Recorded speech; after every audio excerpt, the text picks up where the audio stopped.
Le débat est ouvert depuis les délibérations houleuses autour de la réforme des retraites qui ont rythmé l'Assemblée nationale le mois dernier. Alors qu'il n'a plus de mandat depuis juin 2022, Jean-Luc Mélenchon s'immisce-t-il un peu trop dans la vie parlementaire? Pour certains élus, il faut croire que oui. Outre ses tweets intempestifs commentant la stratégie de son parti et de l'opposition face à celle du gouvernement, le leader de la France insoumise serait même présent physiquement dans les couloirs de l'Assemblée. C'est ce que révèle Le Parisien ce lundi 13 mars, citant quelques insoumis, « Il vient causer, rencontrer des gens, pour des rendez-vous », explique l'un d'entre eux. Le quotidien souligne que l'ancien sénateur aime fureter et aurait encore ses habitudes au Palais Bourbon, allant jusqu'à figurer dans la boucle Telegram du groupe parlementaire, où il envoie encore des messages, et tenir séance dans une salle de réunion mitoyenne à son ancien bureau. Au gré de ses flâneries, il arrive même qu'il s'attarde à la buvette pour discuter politique, prendre le pouls, ou s'accorder avec des élus écologistes sur une éventuelle marche contre la vie chère.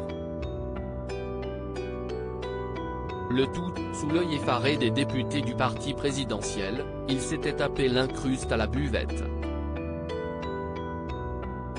Vous imaginez les macronistes?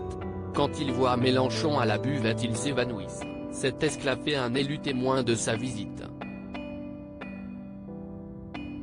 Supérieur à Jean-Luc Mélenchon, découvrez les femmes qui ont compté dans sa vie et Jean-Luc Mélenchon, son nom encore sur toutes les lèvres cependant, l'attitude du chef insoumis en agace plus d'un.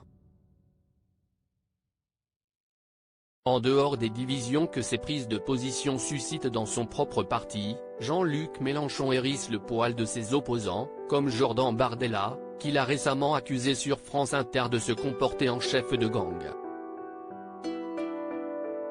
Les syndicats n'ont quant à eux jamais caché leur colère face à certaines déclarations de l'homme politique, qui selon eux ne participent pas vraiment à la cohésion des mouvements de gauche, ils ne favorisent pas la clarté des débats, la clarté des positions, avait par exemple estimé Philippe Martinez, secrétaire général de la CGT, sur BFM TV.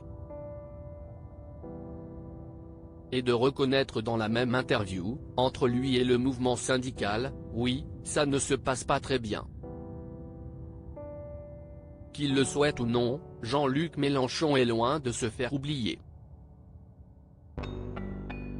Article écrit en collaboration avec 6 médias. Crédit photo, MPP.